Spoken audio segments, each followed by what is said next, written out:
নমস্কার বন্ধুরা, তোমরা সবাই কেমন আছো? আশা করছি সবাই ভালো আছো, আর আমিও অনেক ভালো আছি। তো সবাই ভালো থেকো, সুস্থ থেকো অবশ্যই। আর এদিকে দেখো, আমরা সকাল সকাল চলে এসেছিলাম ভিরিঙ্গি কালীবাড়িতে। আমার দিদির মেয়ে স্বর্ণর জন্মদিন ছিল, সেজন্য পুজো দিতে এসেছিলাম। তো রবিবার ছিল, তাই তেমন একটা ভিড় ছিল না। অন্যান্য দিন বেশ ভালোই ভিড় থাকে, আর একটু সকাল সকালই বেরিয়েছিলাম, সেজন্য তেমন ভিড় পাইনি। তবে কালীবাড়ি এসে দেখলাম বিভিন্ন ভক্তরা চলে এসেছে মহাদেবের। কেউ যাচ্ছে তারকেশ্বর, কেউ যাচ্ছে বাবার ধাম। তো সবাইকে দেখে বেশ ভালো লাগলো, আর তাদের মুখে সেই ধ্বনিটা খুবই ভালো লাগে, হর হর মহাদেব। তো চলো সবাই মিলে একবার বলি, হর হর মহাদেব, ওম নমঃ শিবায়। তো এইভাবে আজকের দিনটা শুরু করলাম। তো চলো আজকের পুরো ভিডিওটা তোমরা দেখতে থাকো আর কি কি করছি। তো চলো পুজো দেওয়ার আগে ওদের একটু দেখে নিই।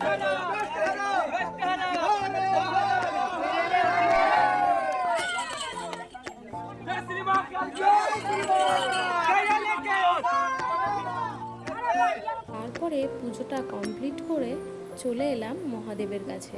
এখানে সমস্ত মহাদেবের মাথায় জল দিয়ে দিলাম, কারণ সমস্ত সোমবারে যাওয়া হয় না কালীবাড়ি, বাড়িতেই জল দেওয়া হয়, বাড়িতেই শিব রয়েছে।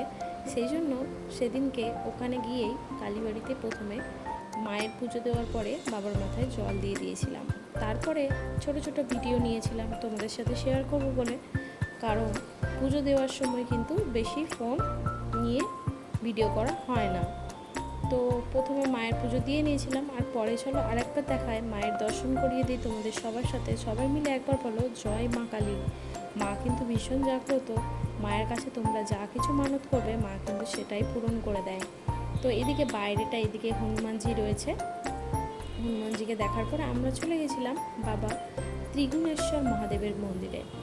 এখানে কিন্তু অনেক বড় একটা শিব আছে। তো চলো তোমাদের সাথেও একটু দর্শন করাই। যারা যারা এসেছো এখানে তারা কিন্তু জানোই, আর যারা যারা আসোনি তারা বাড়িতে বসে একটু স্মরণ করে নাও।